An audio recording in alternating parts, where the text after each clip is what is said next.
ایک ہاتھی اور بندر کی مہربانی کے بارے میں ایک دل دہلا دینے والی کہانی ہے۔ ایلا اور میکس کی کہانی۔ ایک سرسبز جنگل میں ایلا نامی ایک نرم دیو ہیکل ہاتھی رہتا تھا۔ وہ جنگل کی تمام مخلوقات کے ساتھ اپنی مہربانی اور شفقت کے لیے مشہور تھی۔ ایلا ضرورت مندوں کی مدد کرنا پسند کرتی تھی اور اکثر اس بات کو یقینی بنانے کے لیے اپنے راستے سے ہٹ جاتی تھی کہ سب خوش اور محفوظ ہیں۔ ایک دن میکس نامی ایک شرارتی بندر مصیبت میں پھنس گیا۔ درختوں میں کھیلتے ہوئے میکس غلطی سے گر گیا اور اس کی ٹانگ پر چوٹ لگی۔ اس نے درد سے چیخ ماری، لیکن پرندوں کی تیز چہچہاہٹ اور پتوں کی سرسراہٹ سے اس کی چیخیں ڈوب گئیں۔ ایلا، جو قریب ہی جھپکی لے رہی تھی، میکس کے رونے کی آواز سن کر فوراً اس کی مدد کو پہنچی۔ اس نے آہستہ سے میکس کو اپنے تنے سے اٹھایا اور اس کی ٹانگ کا جائزہ لیا۔ اس نے دیکھا کہ اسے بری طرح سے چوٹ لگی ہے اور اس نے اسے جنگل کے شفا یابی کے چشمے میں لے جانے کا فیصلہ کیا۔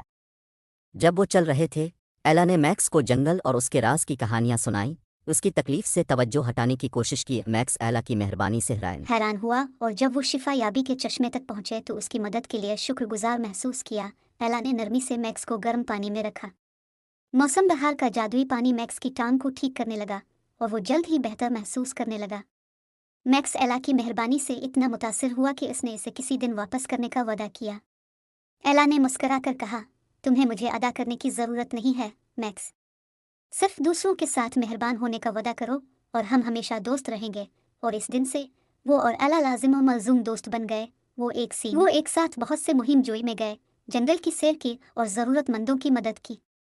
جیسے جیسے دن گزرتے گئے، میکس نے محسوس کیا کہ ایلا نے دوسروں کے ساتھ حسن سلوک کرنا شروع کر دیا۔